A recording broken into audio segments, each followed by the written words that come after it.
যে আজকে সরকারের তরফ থেকে করিডোর বিষয়ে সংবাদ সম্মেলন করা হবে। গত রাতে তিন বাহিনী প্রধানের সঙ্গে যে মিটিং হয়েছে, ইতিমধ্যে বুঝতেই পারছেন আজকের খবরটি কতটা গুরুত্বপূর্ণ একটি খবর। বন্ধুরা চলুন ভিডিওতে আজকে আর বেশি কথা বাড়াবো না, সরাসরি আজকে আমরা চলে যাব মূল ভিডিওতে, আর সেখানে আজকে আমরা দেখব আজকের খবরের বিস্তারিত।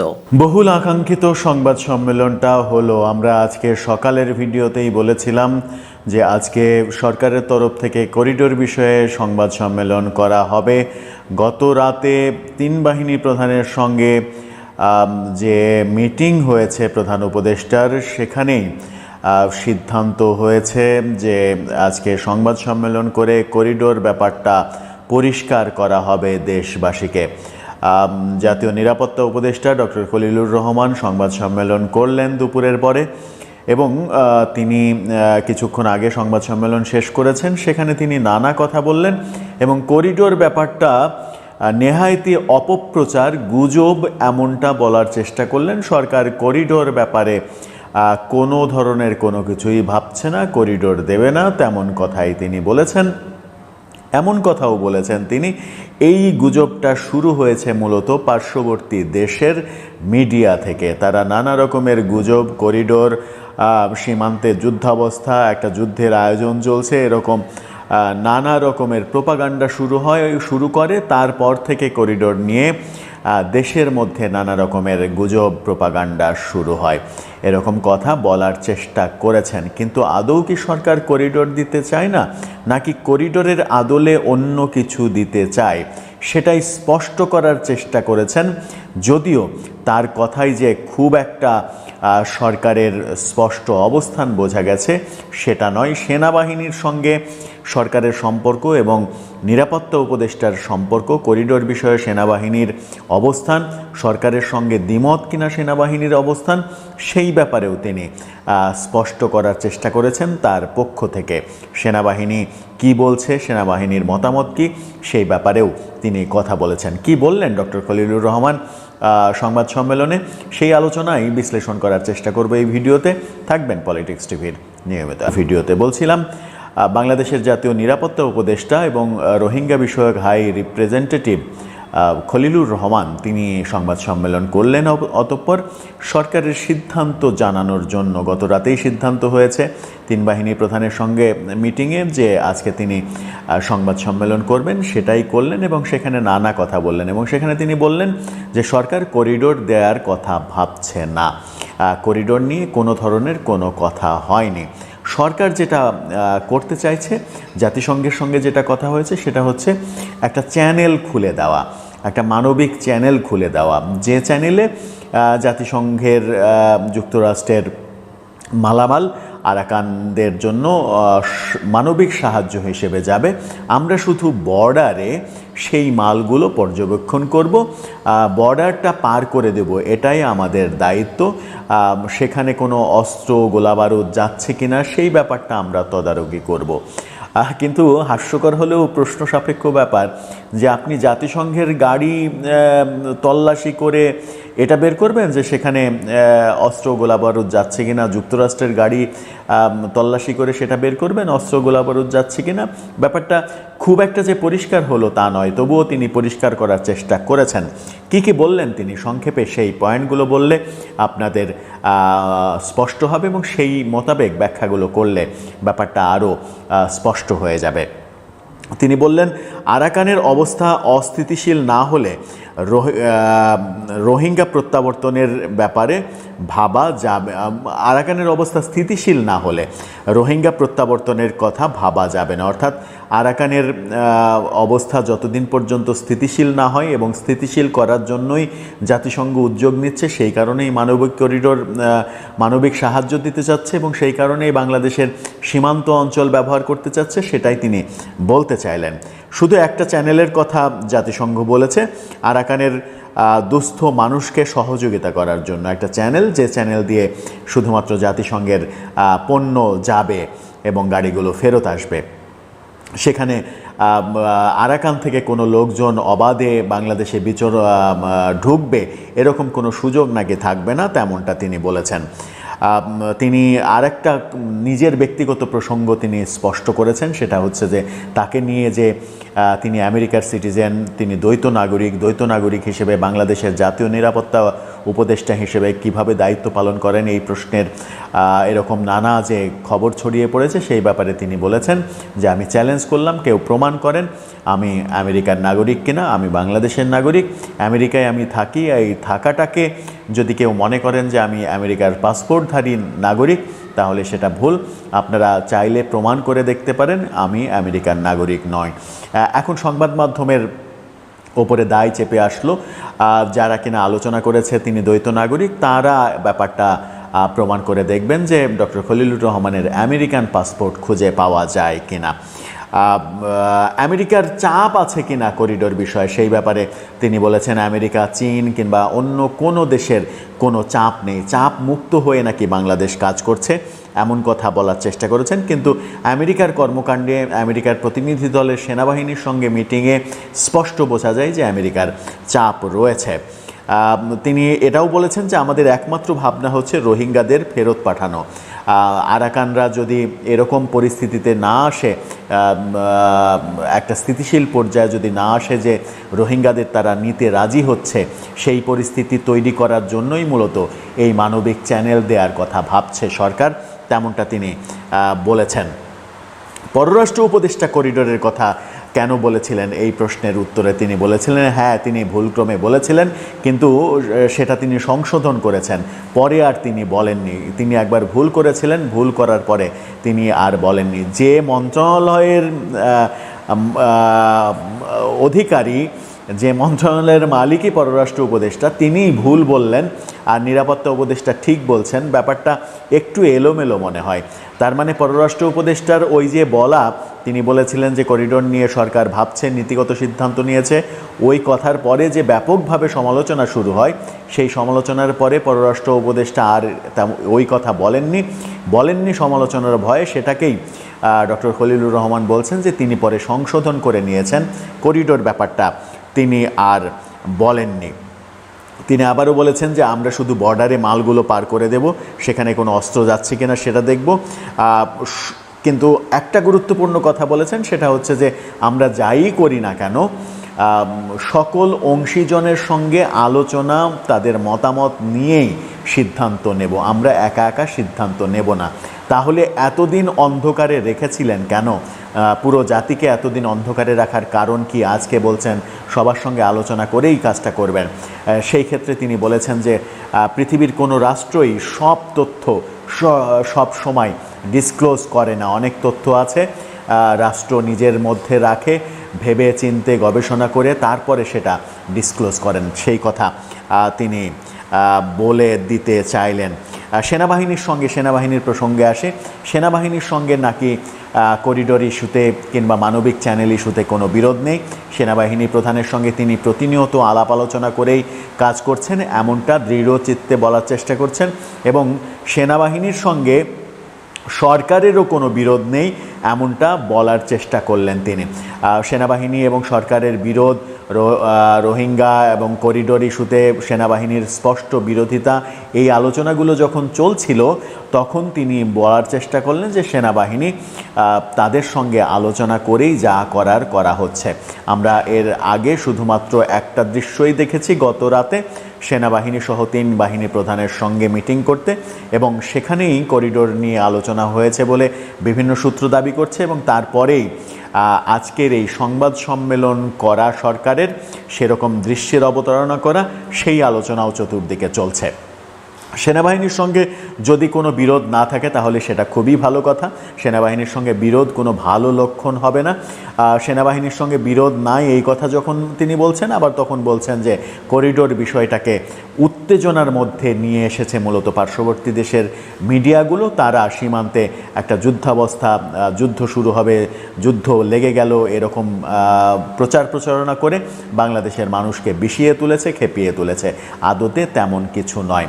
আমরা তার সংবাদ সম্মেলনের সারসংক্ষেপে যেটা বুঝতে পারলাম সেটা হচ্ছে সরকার এতদিনে এরকম একটা সিদ্ধান্তে এসেছে যে তারা করিডোর দিতে চায় না, করিডোর দেয়া তাদের পক্ষে সম্ভব নয়। যে মানবিক চ্যানেলের কথা বলা হচ্ছে, যে চ্যানেল দিয়ে মালামাল যাবে এবং বাংলাদেশ পর্যবেক্ষণ করবে বর্ডারে, সেটাও সরকার করতে পারবে না, কারণ সরকার নিজেই এবার আনুষ্ঠানিকভাবে ঘোষণা করলো সকল স্টেক হোল্ডারদের সঙ্গে আলোচনা করে আলোচনা সাপেক্ষে সরকার সিদ্ধান্ত নেবে। সেই আলোচনায় বসলে বাংলাদেশের কোনো রাজনৈতিক দল, কোনো স্টেক হোল্ডারই এই ব্যাপারে রাজি হবে না, কোনো বাহিনীও রাজি হবে না। সুতরাং সরকারের এই ইচ্ছা কিংবা ডক্টর খলিলুর রহমানের স্পেশালি এই ইচ্ছা পূরণ হবে না বলে এখন নিশ্চিত করে বলা যায়। দর্শক, আপনার কি মনে হয় সব মিলিয়ে এতদিন জল ঘোলা করার পরে এই যে আজকে এসে সংবাদ সম্মেলনে ব্যাপারগুলো পরিষ্কার করা, এখানে কি তিন বাহিনীর কোনো ভূমিকা রয়েছে, সেনাবাহিনীর কোনো ভূমিকা রয়েছে? আপনার মতামত জানিয়ে লিখতে পারেন আমার। আসসালামু আলাইকুম।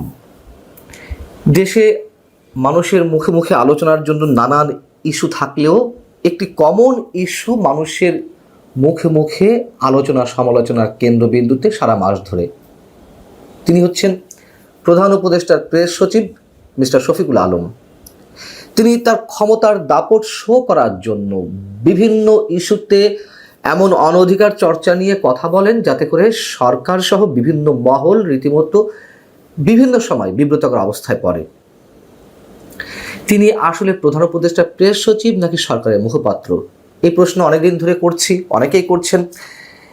এই মুহূর্তে এসে সেই প্রশ্নটি খুব গুরুত্বের সঙ্গে তুললেন সিনিয়র সাংবাদিক, নিউ এজের সম্পাদক নুরুল কবির। তিনি প্রশ্ন তুলেছেন যে বাংলাদেশে অন্তর্বর্তীকালীন সরকারের এখনই সময় জনাব শফিকুল আলম কি প্রধান উপদেষ্টার প্রেস সচিব নাকি সরকারের মুখপাত্র তা জনগণের সামনে স্পষ্ট করতে হবে। এবং এই দাবি শুধু নুরুল কবিরের নয়, দীর্ঘদিন ধরেই এটি উচ্চারিত হচ্ছে। সাংবাদিক নুরুল কবির তার ফেসবুক পোস্টে একটি স্ট্যাটাসে উল্লেখ করেছেন যে তিনি বলছেন, যদি শফিকুল আলম সরকারের মুখপাত্র হন যেমনটি তাকে দেখে মনে হয়, তাহলে অধ্যাপক ইউনূস এবং তার মন্ত্রিসভার সব সদস্যকে বিভিন্ন ব্যক্তি, রাজনৈতিক দল এবং ধারা সম্পর্কে জনাব শফিকুলের ঘন ঘন আপত্তিকর মন্তব্যের দায়িত্ব নিতে হবে। অর্থাৎ তিনি যদি সরকারের স্পোকসম্যান হিসেবেই কথা বলে থাকেন, বিভিন্ন ইস্যুতে যেসব উল্টাপাল্টা মন্তব্য করছেন, তাহলে তার দায়িত্ব সরকারের অন্য সব উপদেষ্টার এবং অবশ্যই প্রধান উপদেষ্টার। খুবই যৌক্তিক মন্তব্য সাংবাদিক নুরুল কবিরের। এবং শফিকুল আলম, যেটি শোনা যায়, সরকারের মধ্যে তিনি নিজের একটি ক্ষমতার বলয় তৈরি করেছেন। তার কারণে সরকারের কোনো কোনো উপদেষ্টাও কাজ করতে, নিজস্ব দপ্তরে কাজ করতেও দ্বিধাবোধ করছেন, বিড়ম্বনা বোধ করেন। এবং তিনি যে যথেষ্ট ক্ষমতা অধিকারী তা তো তার কথাবার্তাতেই বোঝা যায়, হাবভাবে বোঝা যায়। তবে একটা বেলাতে তিনি মিউ করেন। শব্দটা শুনতে খারাপ লাগতে পারে, বাস্তবতা যেটি আমরা দেখেছি, বলতে বাধ্য হচ্ছি। ছাত্র সমন্বয়কদের কোনো ক্ষেত্রে বা জাতীয় নাগরিক পার্টি এদের বিষয়ে কোনো কথা বলতে গেলে খুব সফটলি বলেন। তার মানে কি? মানে তিনি এটুকু জানেন যে তাদেরকে ম্যানেজ করতে পারলে সব কিছুই করা সম্ভব। বিষয়টি তাই। এর আগেও মন্তব্য করেছি, নাহিদ ইসলাম যেদিন পদত্যাগ করলেন ডাক ও টেলিযোগাযোগ মন্ত্রণালয় থেকে, বা তার যেই পদ ছিল যে মন্ত্রণালয়ে, পদত্যাগ করার পরে তো আর তিনি সরকারের কোনো দায়িত্বশীল ব্যক্তি নন। তাকে পাশে বসিয়ে সংবাদ সম্মেলন করেন এবং তিনি এমন সব কথা বলেন যার কারণে মানে আমরা এই বিষয়টি নিয়ে কথা বলতে বাধ্য হচ্ছি। আবারও আমরা দেখে আসছি তার কারণে সরকার এবং রাজনীতির বিভিন্ন পরিবেশ বা রাজনৈতিক দলগুলো নানান সময় বিব্রতকর অবস্থায় পড়ছে। কি কারণে? কি তার এমন ক্ষমতা? তাকে কি কোনো অফিসিয়াল ক্ষমতা দেওয়া হয়েছে সরকারের মুখপাত্র হিসেবে? প্রধান উপদেষ্টা প্রেস সচিব হলে তো আমরা এতদিন যা দেখে এসেছি যে প্রধান উপদেষ্টার যে বক্তব্যগুলো সেগুলো তিনি সাধারণ মানুষের কাছে কনভে করবেন সাংবাদিকদের মাধ্যমে। এবং আবারও বলি, এর আগে এ দেশের আর কোনো রাষ্ট্রপতি বা প্রধানমন্ত্রী কিংবা প্রধান উপদেষ্টার কোনো প্রেস সচিবকে এমনটা দেখা যায়নি। তিনি কোথায় না আছেন, সব বিষয়ে তিনি কথা বলেন। বন পরিবেশ জলবায়ু বিষয়ক মন্ত্রণালয়ে যখন ব্রিফিং হবে তখনই তিনি সেখানে, যখন বিডার চেয়ারম্যান ব্রিফ করবেন সেখানেও তিনি তার পাশের চেয়ারে, যখন বাংলাদেশ ব্যাংকের গভর্নর ব্রিফ করবেন তখনও তার পাশের চেয়ারে। মানে অদ্ভুত একটি বিষয়। যখন করিডোর নিয়ে কথা হবে তখন তিনি ব্রিফ করবেন, যখন বন্দর নিয়ে কথা হবে তিনি সরকারের উদ্দেশ্য লক্ষ্য এগুলো নিয়ে কথা বলবেন। কি কারণে তাকে এই কথাগুলো বলতে হয়? এবং বলছিলাম যে সরকারকে মাঝে মধ্যে বিপদের মধ্যে পড়তে হয়, বিব্রতকর অবস্থায় পড়তে হয়। এর আগে আমরা দেখেছি বিমস্টেক সম্মেলনে ভারত এবং আমাদের সরকার, দুই সরকার প্রধানের মধ্যে যে বৈঠক অনুষ্ঠিত হলো নরেন্দ্র মোদী এবং ডক্টর মোহাম্মদ ইউনূসের মধ্যে, সে বিষয়ে তিনি আগ বাড়িয়ে তার ফেসবুক স্ট্যাটাসে লিখলেন, মন্তব্য করলেন। তিনি দেশে এসে সাংবাদিকদের সামনে ব্রিফ করলেন নরেন্দ্র মোদী কতটা গুরুত্ব দিয়েছেন, নরেন্দ্র মোদী শেখ হাসিনা ইস্যুতে কি করতে চান তিনি দেখিয়ে দেবেন। তার পরবর্তীতে সরকারকে বিপদের মুখে পড়তে হলো। ভারত তো লাফিয়ে পড়লো তার এই মন্তব্যের পরে। একই অবস্থা আমরা দেখলাম প্রধান উপদেষ্টার কাতার সফরের ক্ষেত্রেও। সেটাতে কোনো রাষ্ট্রীয় সফর ছিল না, অথচ তিনি আগ বাড়িয়ে এটিকে রাষ্ট্রীয় সফর প্রমাণের জন্য কত কি বলার চেষ্টা করলেন। কাতার সফরে গিয়েও প্রধান উপদেষ্টার সঙ্গে একইভাবে সাংবাদিকদের সামনে নানান ইস্যুর কথা বলছিলেন। আবার তিনি দেশে এসেও কত ধরনের কথা বললেন, ফেসবুক স্ট্যাটাস দিলেন যে প্রধান উপদেষ্টাকে লাল গালিচা সংবর্ধনা দেওয়া হয়েছে। কোন ধরনের সংবর্ধনা দেওয়া হয়েছে সেগুলো আমরা তো জানি, এই বিষয় নিয়ে কথা বলেছি, আর নতুন করে কিছু বলার নেই। তিনি এমনভাবে সারা মাস সারা বছর ধরে কথা বলে যাচ্ছেন যেন রাজনৈতিক দলের মাধ্যমে গঠিত একটি নির্বাচিত সরকারের তিনি মুখপাত্র, নিজেকে ওবায়দুল কাদের মনে করেন। আমরা অন্তত গত 15.5 বছর আওয়ামী লীগের মুখপাত্র হিসেবে বা সরকারের মুখপাত্র হিসেবে ওবায়দুল কাদেরকে তো দেখেছি সব বিষয়ে কথা বলতে। তিনি নিজেকে ওবায়দুল কাদের মনে করেন। ওবায়দুল কাদেরকে তো তাও কেউ না কেউ দায়িত্ব দিয়েছিলেন সব বিষয়ে কথা বলার জন্য, সরকারের মুখপাত্র হিসেবে রোল প্লে করার জন্য শেখ হাসিনা দিয়েছিলেন। শফিকুল আলমকে এই ধরনের রোল প্লে করার জন্য দায়িত্বটা কে দিয়েছে? তিনি একটা অনির্বাচিত সরকারের প্রধান উপদেষ্টার প্রেস সচিব হয়ে যেভাবে রাজনৈতিক দলগুলোকে আক্রমণাত্মক সুরে কথা বলছেন, এটি কোনোভাবেই মেনে নেওয়া যায় না। তিনি বললেন কদিন আগে একটি টেলিভিশনে যে বাম দলগুলো দেশকে বনসাই করে রাখার চেষ্টা করছে, মানে দেশকে আর উন্নতির পথে যেতে দিতে চায় না, একটা লিমিটেড জায়গায় দেশকে রেখে দিতে চায় এই দলগুলো। কত আপত্তিকর একটি মন্তব্য। তিনি নতুন ফতোয়া দিলেন যে এই সরকার যা ইচ্ছে মানে সব ধরনের সিদ্ধান্ত নেওয়ার ক্ষমতা রাখে। গণতান্ত্রিকভাবে নির্বাচিত একটি রাজনৈতিক সরকারও তো সব ধরনের সিদ্ধান্ত নেওয়ার ক্ষমতা রাখে না। জনগণকে পাশ কাটিয়ে, রাজনৈতিক দলগুলোর সাথে আলাপ আলোচনা বাদ দিয়ে, কিংবা সংসদকে পাশ কাটিয়ে। এখন তো না সংসদ নেই, রাজনৈতিক দলগুলো তো আছে, সাধারণ মানুষ তো আছেন, মানে যেমন ইচ্ছে তেমন সিদ্ধান্ত নেবেন। এই যে কথাবার্তাগুলো তিনি বলছেন, সরকারকে রীতিমতো একেবারে তুমুল বিতর্কের মধ্যে তিনি মুহুর্মুহু ফেলছেন। অতএব সাংবাদিক নুরুল কবির শফিকুল আলম সম্পর্কে যে মন্তব্যটি করেছেন যে প্রধান উপদেষ্টাকে অবশ্যই ক্লিয়ার করতে হবে, সরকারকে ক্লিয়ার করতে হবে যে তিনি কোন দায়িত্ব পালন করছেন। রাজনৈতিক দলগুলো এখন বলা শুরু করেছে শফিকুল আলমের নানান ধরনের অযাচিত মন্তব্যে তারা ক্ষুব্ধ। অতএব যা ইচ্ছে তা করে যাবে আর সরকারও চুপ করে থাকবে, এমনটি হতে পারে না। গতকাল নির্বাচন কমিশনের সামনে সমাবেশের ঘোষণা দিয়েছিল এনসিপি। বিএনপি যেহেতু কয়েকদিন ধরে নগর ভবনকে কেন্দ্র করে তাদের আন্দোলন করছিল জনাব ইশরাককে মেয়র বানানো নিয়ে, তার এক ধরনের পাল্টা কর্মসূচি এটা হতে পারে, বা কনটেক্সট আমরা সেভাবেই দেখবো, এটা একটা পাল্টা কর্মসূচি হিসেবে তারা সামনে আনার চেষ্টা করেছেন এবং একটা ডিজাস্টার হয়েছে, বিপর্যয় হয়েছে। এরকম একটা সমাবেশ, সোকল্ড এটাকে আর সমাবেশ বলা যাবে কিনা এই আলাপও আসবে, বিক্ষোভ বলা যাবে কিনা সেটা না হওয়াই তাদের জন্য ভালো ছিল। অনেকগুলো বাস্তবতা এই সমাবেশটা আমাদের সামনে এনে হাজির করেছে, সেগুলোর একটু কথা বলা দরকার। আমরা অনেকেই নিশ্চয়ই এটার ছবি দেখেছি, এটার ভিডিও বিভিন্ন চ্যানেলগুলো লাইভ করেছে, সেই ভিডিও পাওয়া যায়। তাতে আমরা দেখছি খুবই অল্প সংখ্যক, 50-100 এর খুব বেশি মানুষ নন। মানে এর আগে একবার যখন পয়লা বৈশাখে একই ধরনের একটা অনুষ্ঠানে দেখা গিয়েছিল যে ওখানে টিভি চ্যানেলের ক্যামেরা এবং অনেক ব্যক্তিগত ইউটিউব বা সামাজিক মাধ্যম বেসড অনেক মিডিয়ার লোকজনের যে সংখ্যা, তার চাইতে যারা আন্দোলনে এসছেন, যারা সমাবেশ করছেন, তাদের সংখ্যা তার চাইতে কম বা সমান, একই ধরনের একটা পরিস্থিতি। এনসিপির মতো দলের জন্য এটা খুবই একটা অশনি সংকেত তাদের ভবিষ্যতের রাজনীতির জন্য। আমি কয়েকটা অবজারভেশন, কিন্তু কেন বিপর্যয়কর সেটা পরের দিকে বলছি।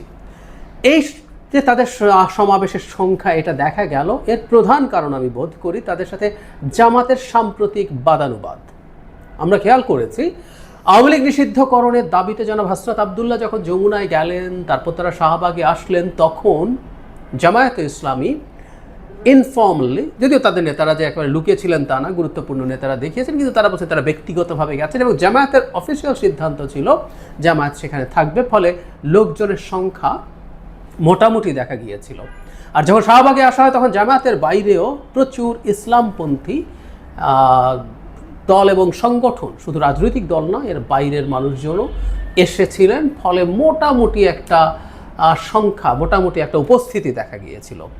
জামায়াতের সাথে যেহেতু ওইটাকে কেন্দ্র করে আমাদের নিশ্চয়ই মনে আছে, তারপর তাদের স্লোগান, সেটার প্রতিবাদ করা, পরবর্তীতে মাহফুজ আলমের সাথে জামায়াতের পারস্পরিক যে ঠোকাঠুকি হতে হতে সেই সংকটের কারণে বোধ করি জামায়াত এবার এখানে তাদের লোকজন পাঠায়নি, এটা একটা। আর কোনো একটা কারণে আর একটা সংখ্যার জায়গা আছে সরকারের কাছে, ইসলামপন্থীরা, যাদের বেশিরভাগ সময় আমরা দেখেছি তারা সরকারদের সাথেই থাকতে চান। তারা শেখ হাসিনার সাথে কীভাবে হেফাজতে ইসলাম একটা পর্যায়ে ছিলেন আমি আপনাদেরকে একটা ভিডিওতে ডকুমেন্ট দিয়ে দেখিয়েছি। সো এখানে তারাও ছিলেন না। আমি জানি না এটা তাদের অর্গানাইজ করার সমস্যা নাকি নিজেদের এত লোক নেই ওখানে, মানে তাদের যে সমর্থন, তাদের মানুষ দেখতে এক ধরনের লুক আছে, তাদেরকে দেখলে চেনা যায়, জামায়াত শিবিরকে দেখলে চেনা যায় না, কিন্তু ওই ইসলামপন্থী দলগুলোর সমর্থকদের যারা মূলত মাদ্রাসা কেন্দ্রিক, তাদের একটা লুক আছে, তাদের পোশাক আশাক, তাদের ফেসের দাড়ি সব কিছু মিলে। আমি জানি না সরকার কোনো কারণে, সরকার বলছি কিন্তু আমি কথাটা, এনসিপির সাথে আমি সরকারকে আলাদা করি না একদম, সরকার এবং এনসিপি মিলে কোনো কারণে এই সিদ্ধান্ত নিয়েছে কিনা এখানে তারা এই ধরনের ইসলামপন্থী রাজনীতি বা সামাজিক সংগঠন যারা করেন তাদেরকে আনবেন না, কারণ একটা সমাবেশ শুধুমাত্র এই ধরনের মানুষকে দিয়েই হচ্ছে, এটার একটা ডিফারেন্ট ইন্টারপ্রিটেশন আছে। ডক্টর ইউনূস সরকারের বিরুদ্ধে যে ক্যাম্পেইন চলছে, যে এই সরকারটা ইসলামিস্টদের সরকার, ইসলামিক ফান্ডামেন্টালিস্টদের, এক্সট্রিমিস্টদের সরকার, এটা একদম ভালো ট্র্যাকশন পেয়ে যাওয়ার সম্ভাবনা আছে। শুধু সেটা না, এনসিপিও ঘোষিতভাবে যে রাজনীতি করে, যে তারা মধ্যপন্থী দল, একটা মধ্যপন্থী দলে যদি কয়েক হাজার মানুষ হতো এবং সবই যদি এরকম ইসলামপন্থী বিভিন্ন সংগঠন থেকে আসা হতো, তাহলে আসলে খুব স্বাভাবিকভাবেই তার মধ্যপন্থী রাজনীতির বিরাট প্রশ্ন তৈরি হতো। যাই হোক, সব কিছু মিলে তারা নিশ্চয়ই এতটা এক্সপেক্ট করেন নাই, এই জায়গায় এসে ঠেকলো। এখন তাদের সংকটটা কোন জায়গায়? আমি বলছিলাম ভবিষ্যতে আসলে বাংলাদেশের রাজনীতির মাঠে সংখ্যার শক্তিও ফ্যাক্টর হয়ে থাকবে। সংখ্যা শক্তি, মাঠে সংখ্যা শক্তি দেখানো আসলে একটা সঠিক রাজনীতি বলে আমি মনে করি না। আমরা আশা করেছিলাম শেখ হাসিনার পতনের সাথে সাথে মাঠে নেমে শক্তি প্রদর্শন করার চল থেকে আমরা ধীরে ধীরে, তাড়াহুড়ো করে না হলে ধীরে ধীরে বেরিয়ে আসব, কিন্তু সরকারের একটা অংশের ফাজলামোর কারণে ওই পরিস্থিতি রয়ে গেছে। ফলে বিএনপি মাঠে তার শক্তি দেখানোর চেষ্টা করছে। এখন সরকারের ওই অংশটাও চাইবে তাদেরও শক্তি কোনো না কোনো ফর্মে দেখানো। এখন এনসিপি যখন তার অবস্থা এইরকম নিয়ে হাজির হয় সবার সামনে, এটা তাদেরকে হতাশ করবে, জনগণকেও এনসিপির প্রতি হতাশ করবে।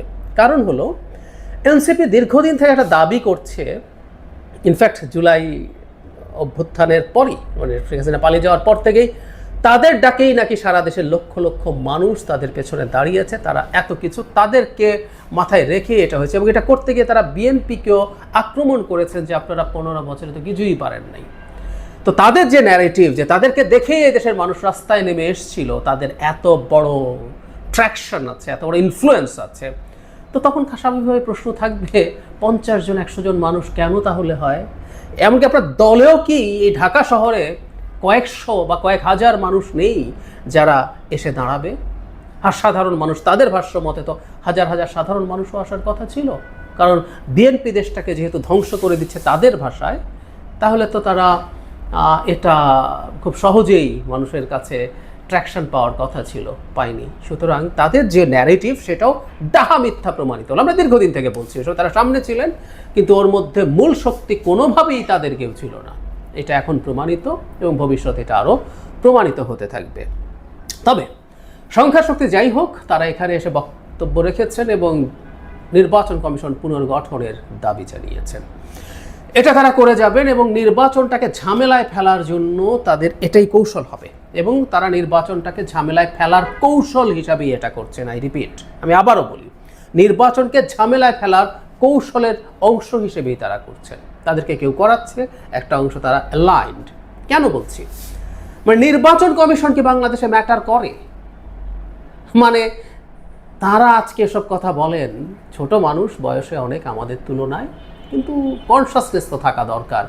শেখ হাসিনার সময় আমরা কি লড়াই করেছিলাম, কি ফাইট ছিল? নির্বাচন কমিশন পুনর্গঠন করে চমৎকার নির্বাচন কমিশন দাও, এই আলাপ আমরা কেউ করিনি।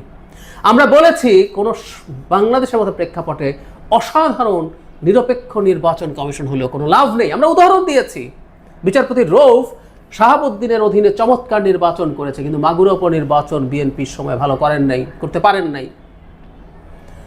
8 সালে এই নির্বাচনের প্রশ্ন আছে, তারপরে শামসুল হুদা কমিশন রিজনেবলি ওয়েল একটা নির্বাচন করেছে, কিন্তু নারায়ণগঞ্জে নির্বাচন করতে তাদের বিশাল ঝামেলা হয়ে গেছে, কারণ দলীয় সরকার সেটাকে ঝামেলা করতে চেয়েছিল।